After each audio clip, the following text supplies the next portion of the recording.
we should be live. Hey everyone, we've got a few people in here. Already got a few questions coming in. Just make sure. Okay, we should be live now. Okay, sorry. The new stream software is always very annoying. How you guys all going? It's got a few questions already in here. Okay. How you guys all going? Let's see if you got already 7 people here. We'll wait till we get a few more in and then I'll start answering all the questions. How's all your weeks been? Being able to get on the trails? I know Victoria's started to come out of lockdown a bit, so hopefully a few of you have been riding a little bit more. Okay. Alright, why don't we start getting through some questions here. Got 18 people in now. Wonder if we got anyone from Instagram. I decided to go live on Instagram for a couple of minutes to see if anyone would come across. I never go live on Instagram. All right. Well, we might as well jump into a few questions now. Oh, sorry. I didn't realize that I need to get the time zones right because I know the US people always miss out and there's a few people that get annoyed every time. But I think 6:30 is the best time for Australia. So, but yeah, I don't know about what time is in the UK, Owen. I'd like to know. Okay, let's go from the top. Got so many questions about the 140. That's been a popular one this year. Let me get it up so far.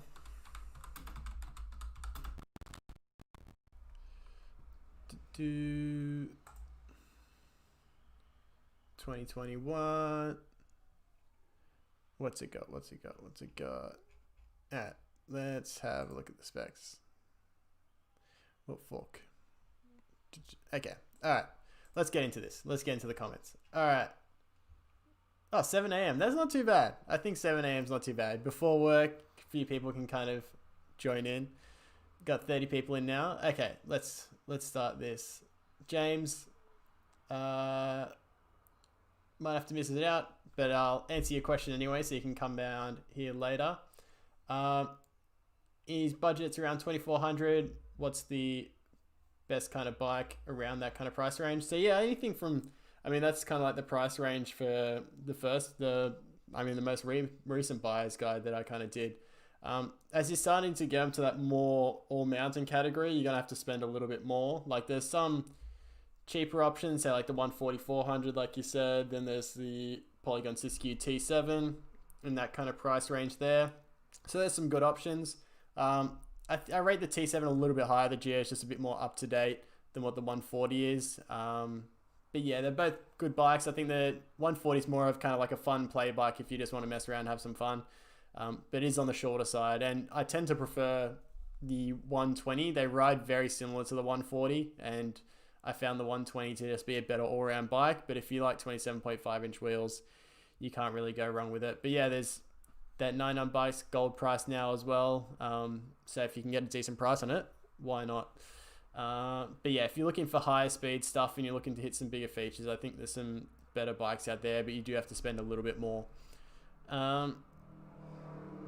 Harry asks, what's the best full suspension bike under 3,000 Australian dollars?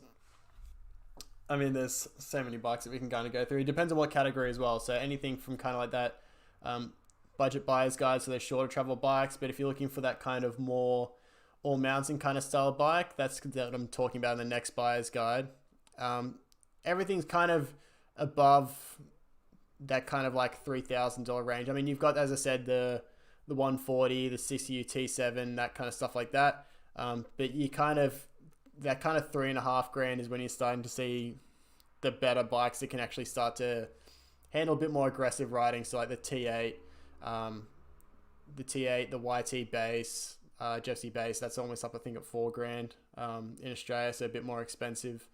Then you got stuff like the Canyon, all those kind of stuff options too. But yeah, I'll go into a bit more depth of that one in the next week's video. I've got a full buyer's guide for that, and I might give you guys a heads up of what I've kind of got in that list so far.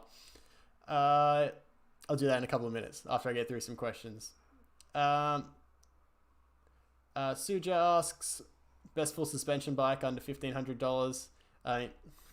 most of the stuff's already in the bike. I don't want to like repeat myself all the time on these live streams.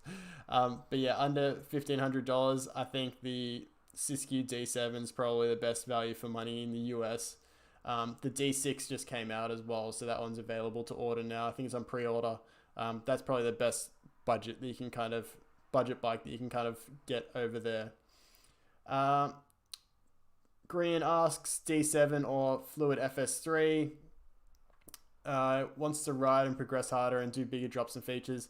I mean, if you're looking to hit bigger features in the near future, I'd definitely be looking the next category of bike. I know they aren't as affordable, but if you're going to start to hit bigger features, the D7 and Fluid aren't necessarily built to handle that long-term abuse of hitting huge features. So I think it's definitely better always spending a little bit extra. I see a lot of people kind of get those budget dual suspension bikes and think they can kind of do everything on those bikes, but they are a shorter travel trail. Like, you need to remember that. So it would be worth maybe going up to something a bit more capable, spend a couple of $100 extra just to go something a bit more durable in the long term, if you are going to spend a lot more time riding the bike and progressing. Oh wow, we've got so many people coming in. All right, I'll try and get through them as quickly as I can. Big Trail, yeah, as I said in the buyer's guide, I think the Big Trail is a great option.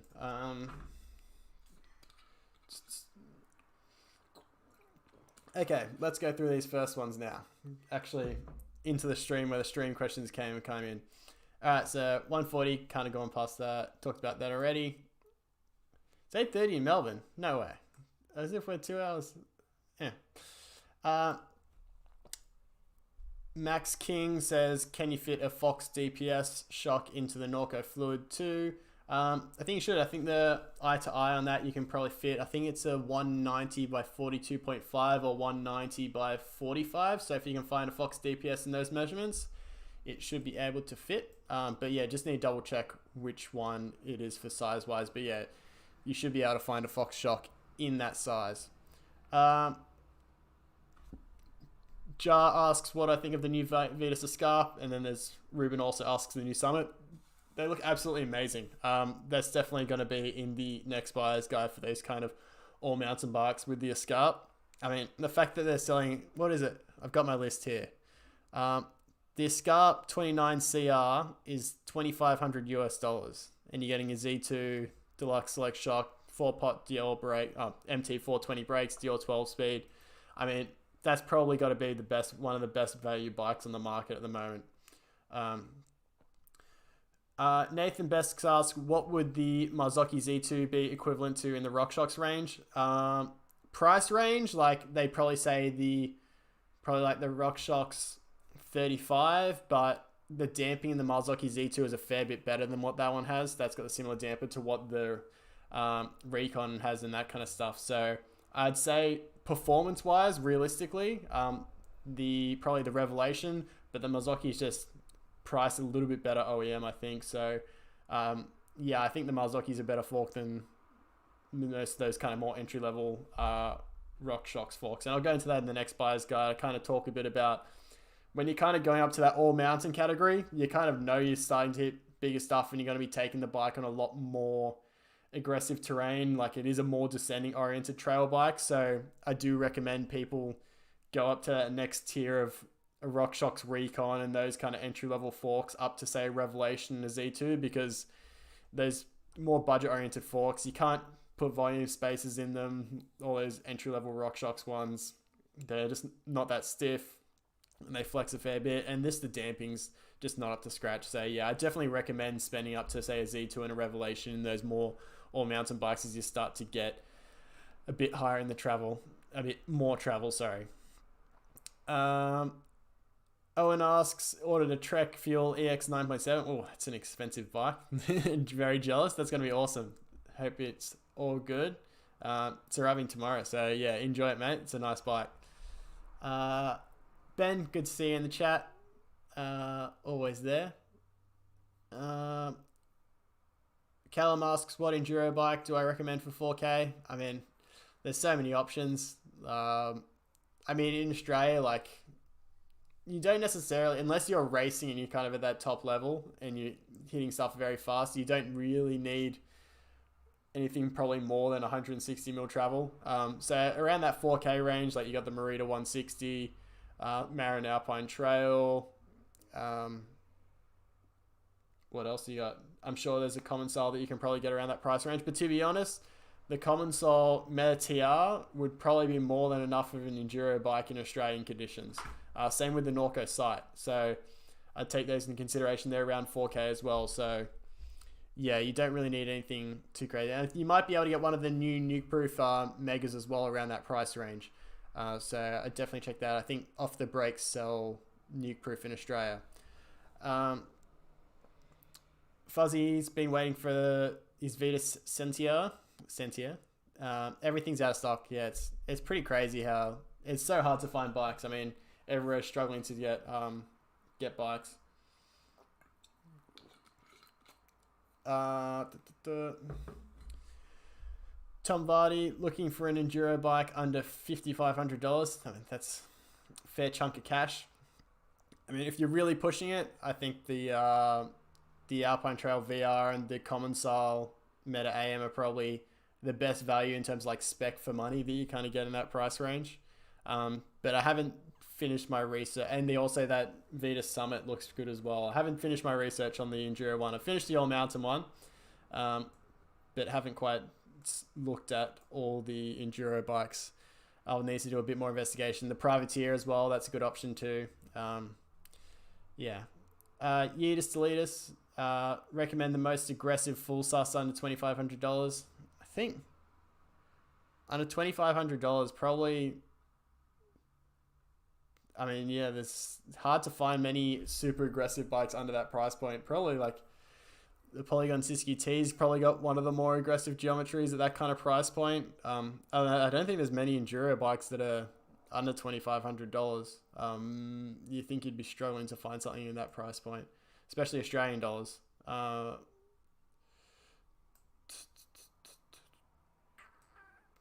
right. Okay. Getting a bit boundable. Okay. Alright, I'll quickly have a look down. I saw Long and Windings in the chat. Hey man, how you going? Good to see you in the chat. Yeah, I'm indoors. It's not in the studio for once. Decided to. It's too hard to move everything down into the garage to do the live streams. I used to do it all the time, but yeah, it's too hard. Alright, let me smash through these questions and I'll try and get to where the chat is. Alright. Okay. Alright, still A from Rave, still waiting on the T8. Yeah, most stock's probably going to be in January when they're going to be in a lot more high quantities than they have been. It's been, like everyone's been struggling to get some bikes. Are Ragley Hardtails out for 2021 yet? Don't know, I haven't checked.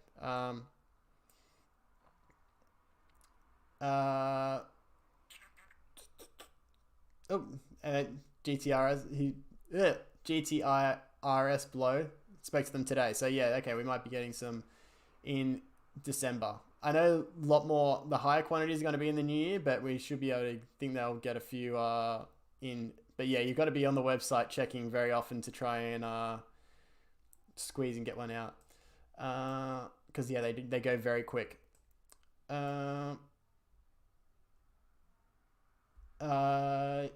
Ichiroku, not a beginner, but never owned a full suspension bike. Would I regret getting the T7 and spending a few hundred more and get the T8? I mean, if you've got the extra cash, get the T8, but if you don't, the money that you kind of have between those, you can upgrade the fork. That would be the biggest difference that you'd notice later. But yeah, I think it's worth kind of going up to the T8. You're getting that better fork, better damping, bit more support from the front end. Any questions on best under price or anything like that?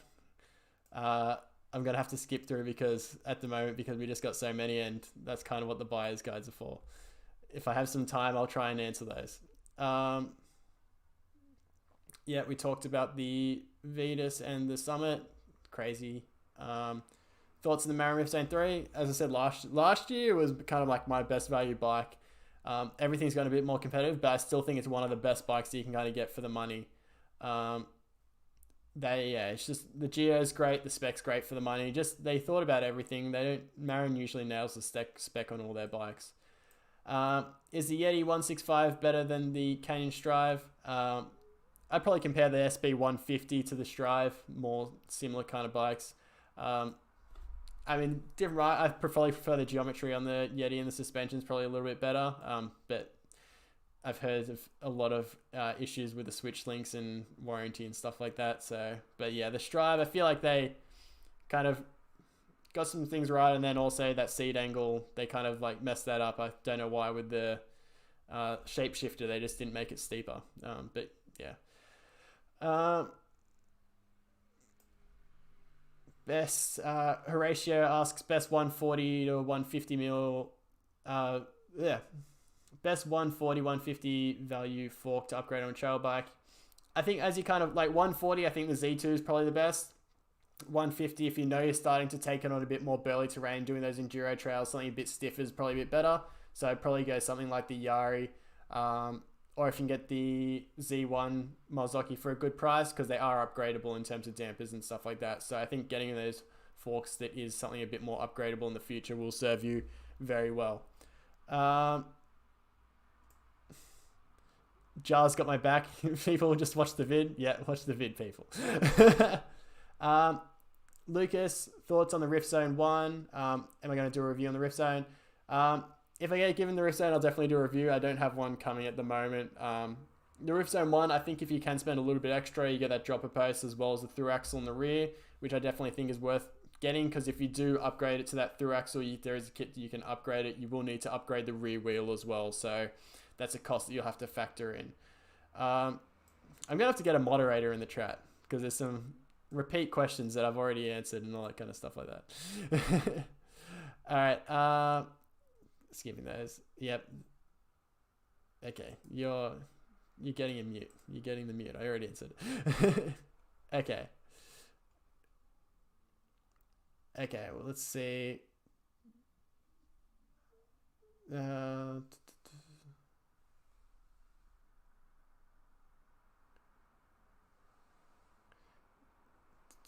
Sorry, I need to get through these. Okay, SK asks, is the Merida 120 a good climber? I think it's a great climber. I ride a lot more enduro bikes, so when I go to these shorter travel bikes and I say they're a good climber, and take that with a grain of salt, but I think it's a great climber. Canyon Stitched, good dirt jumper. Yeah, I'm not really very experienced in dirt jumpers, so yeah, take that with a grain of salt. Long and Winding, 15k subs. Yeah, crossed over the 15. It's been crazy. I think we're getting like 2,000 subs every month, so that's pretty crazy. It's insane. Like, it was a year ago. Well, I mean, it's been 2 years since I started the channel pretty much. So yeah, that's crazy. Just over 2 years. So yeah, crazy how things have grown.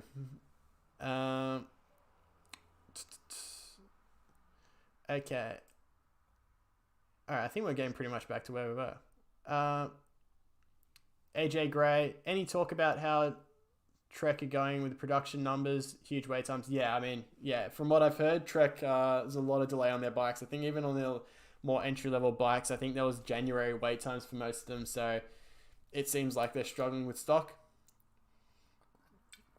So I think, yeah, it's a big supply chain issue. So you've got all the different, so a lot of companies are scrambling to find different derailleurs and stuff like that, because the Shimano factory closed down for a little bit and all those kind of things. Like, every factory closed down for some point, and then it's a logistical nightmare to get all these different parts for the bike, because you have to think, like, derailleur hangers come from a different place, dropouts might come from a different place, the tubing might come from a different place. It's coordinating all those things to come together at the same time, and if you can't get that to happen, then yeah, it's going to be a bad time. So, breaking the fiction addiction. Ordered D7 yesterday. Awesome. Let me know how it goes. I tried my best to let me know in the comments of this video. I try to get around to answering most of the comments. Dean Stones, would the 140 be a good bike to get your first dual suspension bike? I think it'll be a great bike for your first dual suspension bike. James Tyler, is Canyon worth the possible hassle of a warranty? I mean, even with bike shop brands, you're going to get hassles with warranty. I think Yeah, I mean, especially at the moment, like everything's going to be struggling to. I mean, companies are struggling to make enough frames. So even if you have an issue with your frame, it's not like you're going to get one straight away, even from a bike shop brand. So I think, I mean, these online brands are getting better and better at doing their warranties and stuff like that over time. I think, especially at the moment, everyone's struggling with the demand. So it doesn't really matter which bike you're kind of going with. There's going to be probably some delays in terms of warranties. So that's something to take into consideration if you're getting a new bike. So you might have to be a little bit patient. But yeah, I wouldn't say it's a big issue. If you're comfortable being able to build a bike, send it back, or being able to communicate issues with a bike, that makes it a lot easier. But if you're not very handy with a bike, I think it's just better probably to buy from a bike shop, especially a good bike shop. There's a lot of not good bike shops out there. So if you know, try and get with a good bike shop that actually, I don't know, takes time to actually talk to you, really get you on the right bike and that kind of stuff like that. Have a good service department. The bike shop's only as good as its mechanics. So yeah, see if you can find a good bike shop. Thoughts on the Canyon Spectral? Yeah, I think it's a great value bike. Yeah, that is in contention for the next buyer's guide for sure. And the all mountain one. Kathy Blue asks, wants a T7, love hitting huge jumps. If you're hitting huge jumps, get an enduro bike. It'll be able to handle it, but you're better off getting something that's built to do that stuff every day. So something that you could actually take to a bike park day after day, not a trail bike.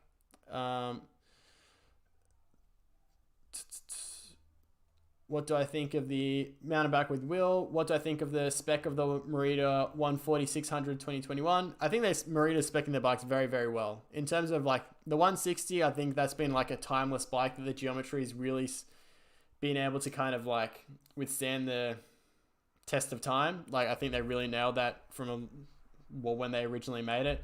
The 140 is kind of weird in between because the 120, it's okay that it's a little bit shorter because it is that kind of trail bike. With the 140, it's not, it's kind of weird. It's got like similar geo to the 120, but it's kind of meant to be that bridge between the 120 and the 160. So I feel like they could lengthen it out just a fraction. I think that would help them massively.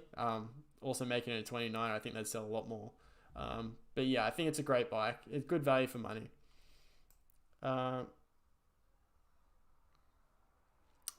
Novan asks, thinks I should have different thumbnail. I'm open to having different thumbnails, but they seem to be performing pretty well. So I think if you've got a design, send me a message on Instagram. But yeah, it's just if they're consistent, then people kind of understand the connection with the channel. But yeah, if you have a design that you'd like to let me that kind of goes with the kind of like 80s gaming kind of theme, that kind of stuff, then yeah, I'm happy to try something out.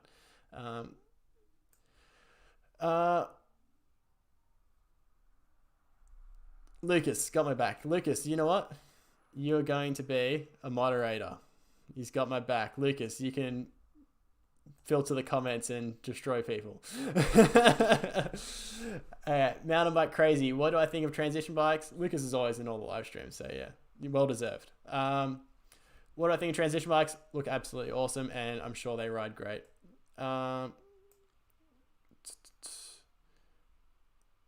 Okay. Anthony Levin. I know. Adam Levine. I don't know. Good aggressive trail or mountain bikes. Trail or all mountain / enduro bikes under you. I mean, that's every category of bike. I mean, okay, why don't I'll go through.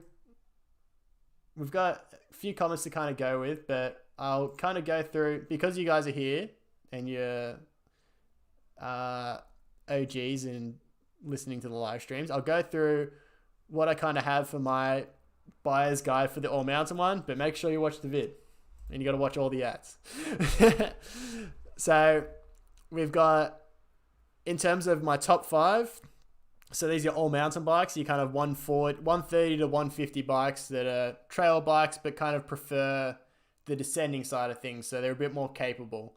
You could probably race enduro bikes, race them in an enduro race if your trails like this in Australia, where they're a bit more on the mellow side, where they aren't as technical compared to the rest of the world, which are pretty much downhill tracks. But yeah, so I've got the YT GFC base, the Polygon Siskiyou T8, the Common Style Meta TR Ride. That's going to be one for the more aggressive riders out there. The first two are a bit more balanced. The Vetus Escarp, then the Orbea Occam, and that's kind of the main ones. And then in terms of special mentions, if you live in the UK, the Boardman MTR 9.0, it's great value for money. Nuke Proof Reactor, Canyon Spectral, Norco Sight 3, and then the Giant Trance X. And then kind of some worthy mentions after that. I think I'm going to do 10 worthy mentions for the next one because it was so hard. So you got the Stumpy and Stumpy Evo. The Stumpy is so long that you can kind of get away with these kind of more mounts and stuff just on the normal one. And then for the Pinners, the Evo, it's pretty much an enduro bike. The Rose Root Miller for the Germans. The Privateer, a bit more expensive. The Fazari Delano Comp, again, a bit more expensive. And those are the kind of like the main bikes. So, yeah. That's kind of what I'm thinking for that list. If I missed anything, leave it in the comments below. Scott G, which manufacturers aren't struggling with stock? They don't exist. Horatio, what are my thoughts on the Pro-Bane Eugene? That's probably one I've forgotten. I have to look into it a bit more. They are great value. They've got some great value bikes. YT Jeffsy, yeah, as I just said, great bike. Thanks for the thoughts. Carbon free. Yeah. The Treks, it's so hard to get them. S-Rao. Thanks, man. Appreciate it. Congrats on the 15K. Yeah, thanks, man. What's your thoughts on lack of trail development around Sydney? Yeah, it's kind of disappointing that there's not really. I think they need to get national parks on board to do a bit more if there's kind of like legalize more black trails and more blue trails. I mean, the people behind the scenes are doing as much as they can, like trail care and all that kind of thing. They're doing a great job, but yeah, I mean, the government just needs to kind of come on board.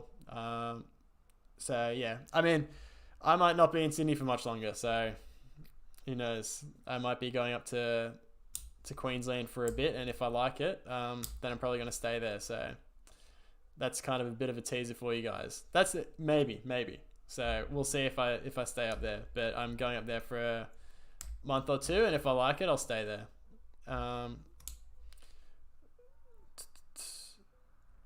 Okay.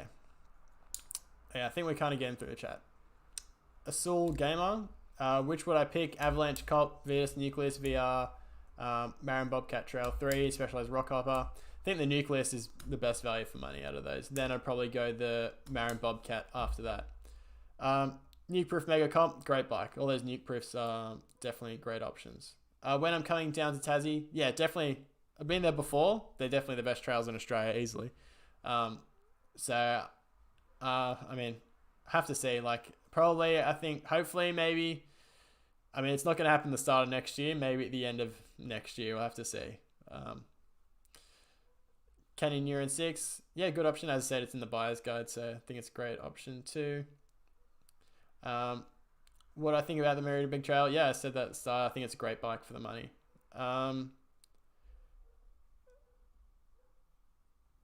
If only Marin would sell at bike shops here, I think they sell a lot of them. Rift Zone 900. Marin is definitely not being sold at 900 bikes, I can tell you that. That's never happening. Focus Jam, yeah, I think Focus makes some great bikes. Bit more on the conservative side, but they've really got a good suspension platform. Okay. Wait. I missed it. I saw... Man, am I crazy? I should rest Superfly. I mean, yeah, I've been trying to get around to racing, but I've just been way too busy on the weekends doing a lot of stuff at the house. So, and it's a big thing. Like when I go to these events, like there's so many people that actually recognize me now. It's a bit overwhelming as well. So, I mean, even if I go for a normal ride, I probably run into three or four people that know the channel. So yeah, I'm not a very good social person. Like social anxiety is kind of like one of my big things. So, I mean, I'm breaking down those walls eventually, but yeah, I think when I started this YouTube channel, I didn't think so many people would know me. So thoughts on the Trek Remedy? Yeah, I think it's a great bike. Not a 27.5 fanboy, you guys all know that, but I think it's a great bike. Really good suspension. Like Trek, they make some great bikes. The suspension's really good. And if you're a bit more on the expensive side, but yeah, if you can afford them, I think they're great bikes. Oh, we got Brap in the chat. Hey man, how you going? It's been too long. We need to go for a ride. Have you got a bike yet? Jeffrey Keane, thoughts on the Spectral 7? Yeah, as I said in that kind of list there, I think the Spectral is one of my kind of worthy options. I think if they kind of modify the Geo a little bit, I think it would be a good option.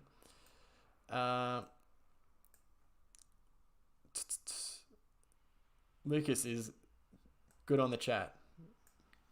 Like this. He's doing his job well.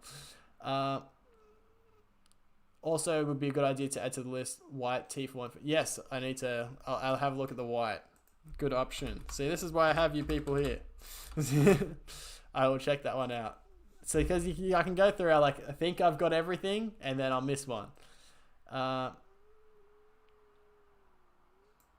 Yeah.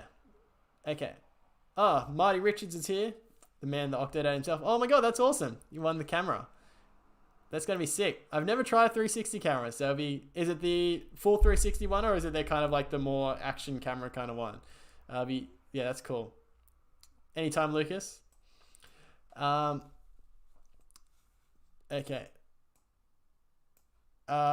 Wind Addicts, can you do a review of the next tier of full suspension bikes, like up to $4,000? I might do one. I mean, it's kind of like, yeah, it's hard because like in terms of like, I try to cover the more value end of the spectrum, and then there's a few other people that kind of do a bit more expensive one, but I don't think if you kind of like searched, okay, Elias, you're asking the same question every time. If I, if I did all those kind of videos, it's just going to look like massive spam. So I like to stick on the more value option. But the all mountain buyers guide, that's going to be more about, so that's going to be around 2,500 to 3,000 US dollars, which is around 4,000 Australian dollars, in a little bit lower. Because I think those bikes you really do need to spend a little bit more. So it's not budget, that's more value. So I'll probably have some more bikes there, in that kind of price range. Radon's really, as I said, Lawn Daddy, Radon's really good for those Enduro bikes as well. Yes, you need Brap, get the Enduro. I wanna see one of those in the flesh and see how it rides too. I got one for a week. That was sick. Okay. Dean Stone asks, what's my fave bike that you have? And also good dual suspension for street riding, little jumps, and all that kind of stuff like that. My favorite bike that I've only got one bike. It's a Siskiyou T, and it does everything well. So probably that. But yeah, I think it just depends. If you kind of doing little jumps and messing around the street, like you can't go wrong with like if you want a dual suspension and just a shorter travel trail bike's probably the way to go, and something 27.5 inch wheels. Something like the Marin Hawkeye would be a good option. Something like the Merida 140. Those kind of more fun play bikes that something shorter travel with a bit with smaller wheels. Octodad, you want both? Damn, that's lucky. That's crazy. Like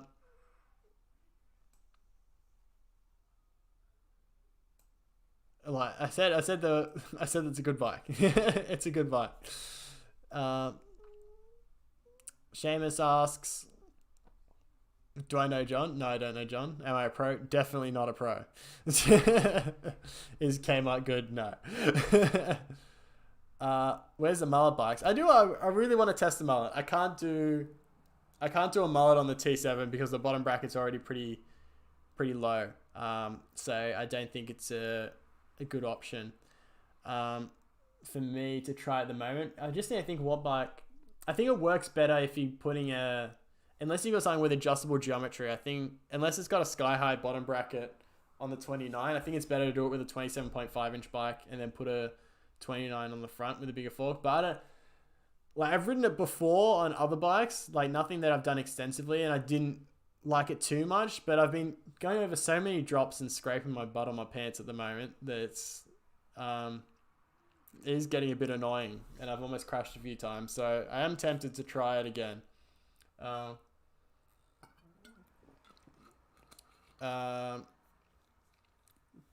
Thoughts on the... Jeffrey asks, thoughts on the... How long are we going for? 35 minutes. It's pretty good. Jeffrey Keener asks thoughts on the Canyon Strive and Torque. Please see this. I see all of them. I get through them all. Yeah, I think they're great bikes for the money. I think the Torque definitely more of that kind of like more park bike. So if you got more rowdy terrain, more chunky stuff, more tighter technical stuff, or you're just doing a lot more jumps and that kind of stuff, I think it's a good option. The Strive, I think it's good all round enduro bike. As I said, I wish they kind of went a little bit steeper with the seat angle, because considering they've got that shapeshifter there, I don't know why they didn't make it a bit steeper, but yeah, I think it's still a good bike. I mean, it seems to be going well on the EWS, so can't really complain with that.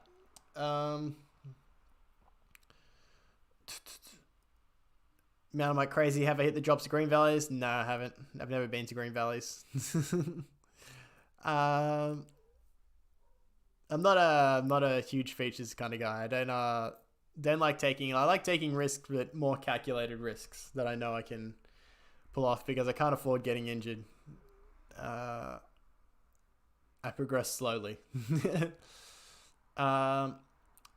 Jeffrey asks, why are polygons so cheap? Again, it's the similar story to, well, in terms of like similar story, so the Polygon brand is built, they own the factory, so they build their own bikes, so there's no overhead costs there. So similar to what Marita, they're a bike manufacturer themselves, so is Giant, so they get a little bit of the cost savings there because they're not paying someone else to build their bikes. And then Polygon's also direct to consumer, so that's where they beat Giant and Merida a little bit as well, because they're both direct to consumer. And then also in kind of like Southeast Asia and Asia, they sell in bike shops as well. But having seen the factory and the footage from inside the factory, it's a very nice factory. Better than a lot of other bike factories out there. I'd probably say it's up there with the best, like from what the videos and stuff like that. It was in the Siskiyou T launch video. You could see inside the factory. It's a pretty nice bike factory. Not many other bike brands would be happy to show their bike factory, I'll say that. Ivan asks, D7 or Hawkeye? I think the D7 is probably a better option, better spec for the money, and pretty similar geo. The Hawkeye, I think you kind of need to go the 2, and then you get in the dropper post and that kind of stuff like that. Bence asks, is the YT Izzo the perfect downcountry bike? I think it's pretty damn close. Yes. All right. I think we're running out of, I think I've gone through most of the comments. If you guys have any more comments, we'll probably stick on for around 10 more minutes. And yeah. But yeah, it's starting to get hot. I don't know what Queensland's going to be like. Also, if you guys have any suggestions or anything like that for the channel, what kind of videos you would like to see in the future and that kind of stuff like that, or any kind of tips, any bikes you want to kind of me to cover a bit more. Once we kind of get through these buyer's guides, I'll be doing some kind of different content, especially once I kind of go up to Queensland for a bit. I'll be doing a lot more riding stuff than I usually do, because there's so many new trails to ride. So I'll be doing a lot more riding. Yeah. But yeah, send through those recommendations. I've got a good skit as well that I want to kind of do. I know some of you enjoyed the bike shop video, and I've got a funny one to kind of to do as well. Do some different stuff. Shane asked, just wanted to say, looking directly into the light. Shane asked, want to say thanks for everything I do on the channel. Thanks, man. It's again, that's what the channel is. I'm providing a service. I'm not the most entertaining person, but I'm here to inform. Wish I'd found a channel before I made tons of spreadsheets buying a YZ Jeffsy. I mean, my spreadsheet, let's put the Jeffsy there as well, so I think the Jeffsy is a good option. Demetrius, D7, kind of bummer it has. Yeah, I wish it did have a boost fork. So hopefully next year that's something that they can do. But again, it's kind of like that more budget end. So, I mean, it does like, it's more, I mean, if you've got a non-boost rear end, then you notice the performance difference, but you don't really notice the performance difference in terms of stiffness from a boost fork. You more notice it from the width of the stanchions.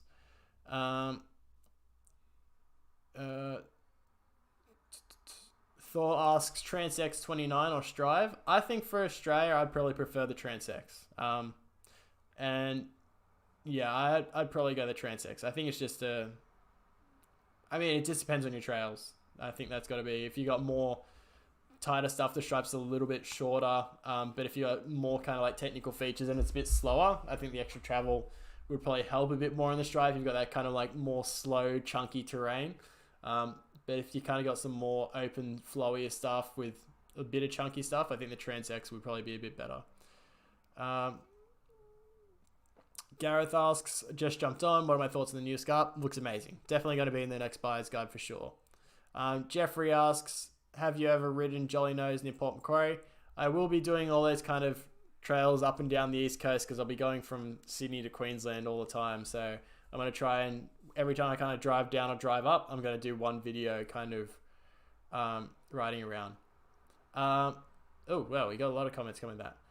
SK asks, is Marita German made? No, it's made in Taiwan, but the R&D and that kind of stuff like that is Germany. So Merida itself is the manufacturer in Taiwan.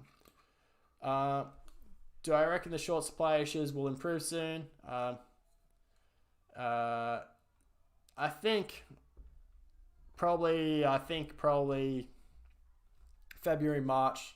I mean, it depends on the brand. I mean, like if Trek say something, for instance, like Trek, they were struggling to get bikes in around for early next year. Those are going to sell out quickly, and who knows the next production run after that are they going to be able to do. So, yeah.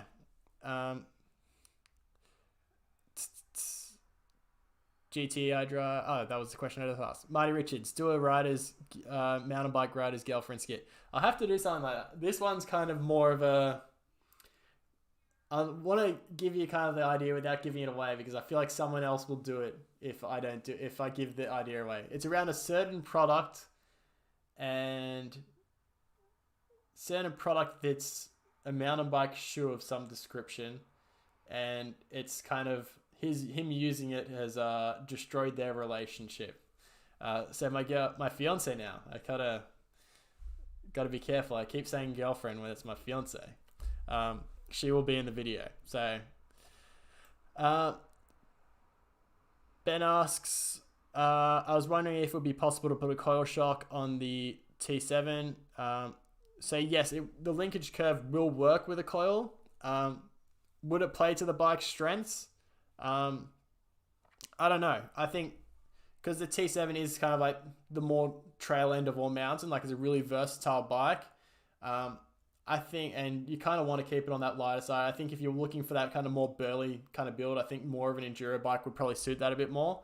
But I think probably a more sensitive air shock or with bigger volume might be a better option for that kind of bike. So something like a Z2 or Super Deluxe, something kind of along those lines, would probably give you the performance benefits that you probably want. I don't think a coil would suit the bike's strengths, if you know what I mean, because the strengths of the bike is it's versatile, whereas if you were going to say something like a Meta TR, which is kind of more aggressive and built to handle super aggressive descents and that kind of stuff like that, I think a coil would suit that bike a bit more. But yeah, it definitely will work, and if you've got very chunky terrain, I think it will increase sensitivity a little bit more, but I don't think it plays to the bike's strengths as much. Hazard asked what I think of the Fathom 2. As I said in the buyer's guide, I think it's a great bike. Roman asks, still debating on getting the Ether 9 or AM9. I mean, I think the Aether 9, if you see my riding and what I kind of do, I think that Aether 9 would probably suit me very well. The AM9 was probably a little bit too much. But I haven't ridden the Aether 9, but I think it's going to be very capable. Unless you've got super fast chunky terrain or you're hitting huge hucks all the time, if you're doing that kind of stuff, get the AM9. But if you're doing more kind of like general riding and kind of like more trail parks and that kind of stuff like that, what do they call them? Trail centers. I think the Aether 9 will probably be a better option.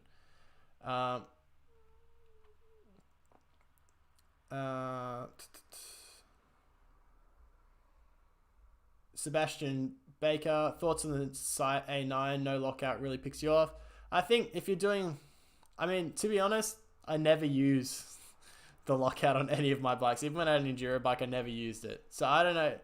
If it's kind of like a big enduro bike that's kind of like a bit of a pig, then I kind of get it. But if you are doing more kind of, if you do use your lockout all the time, I'd probably use it. But yeah, I don't think it's huge unless it's like one of those super enduro bikes. I never really use it. And if you got long fire trail climbs, I'm talking like super long, then yeah, that could be annoying. But yeah, I used to think it was an issue, but I don't think it's as much of an issue as it is. I don't think it's as much of an issue now. Sheldon asks, Giant Stance good enough entry level bikes in the sport? I think it's a good bike. The fact you can't really, it's not as upgradable and the geometry is not as capable as the other bikes in my budget full suspension buyers guide. That's kind of why it didn't make it in. You got the QR quick release rear axle. The geometry is a bit dated, so I think there's some better options out there, but I think it's a good entry into the sport, especially if you're not planning to really go into that kind of more all-mountain enduro side of the spectrum.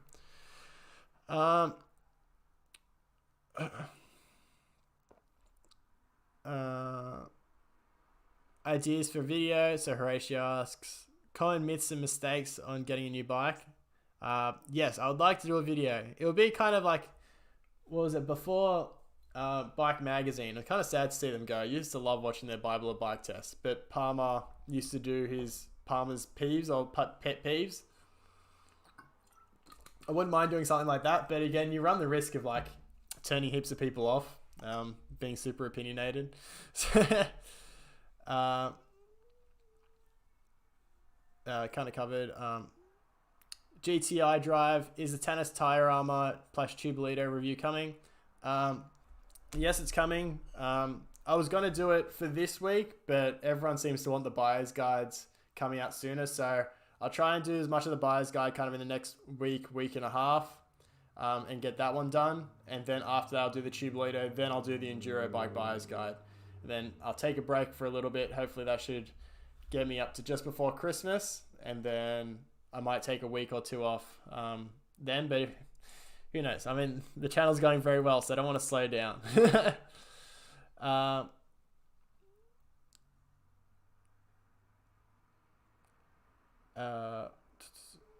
Kinda audio. Hey brother, your video on the Alpine Trail 7 helped you out so much.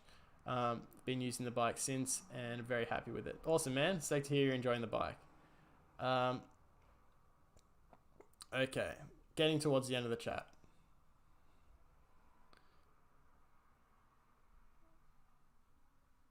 Okay, Robert asks, what are your thoughts on the new Norco Fluid FS2? Yeah, as I said in the buyer's guide, I really like the FS2. I think it's a great option. Do I prefer... Yeah, bruh, that's a good question. Do I prefer to be underbiked or overbiked? I prefer to be appropriately biked. But that's the tough thing. Like, because everyone in Sydney, like when I'm doing like stuff over in the northern beaches where it is a bit more aggressive and you got those bigger hucks to flat, there'll be times where I just be like, oh, I wish I had a bit more travel. But then 98% of the time, I feel way better on the Siskiyou T that's on more pedally, kind of flowier trails. And there's kind of like parts in between a lot of the features. So you're never kind of going to be perfectly on the right bike. I think that's something that doesn't really exist. But yeah, I think that kind of 140 to 150, kind of 135, 145, that kind of range in there. I mean, every bike's going to be different. Like a 150 bike sometimes can feel like a 135 bike. But something that kind of mid-travel trail or mountain category is kind of like where I like to be. All right, we'll get through these last questions here and I'll have to call it. Giant Trans X3 alloy or carbon? I just go through X alloy, better value for money with parts.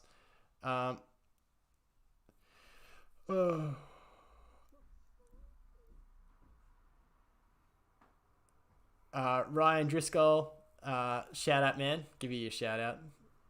And stoked to see your bike will be arriving soon. Enjoy. The Meta AMs are sick.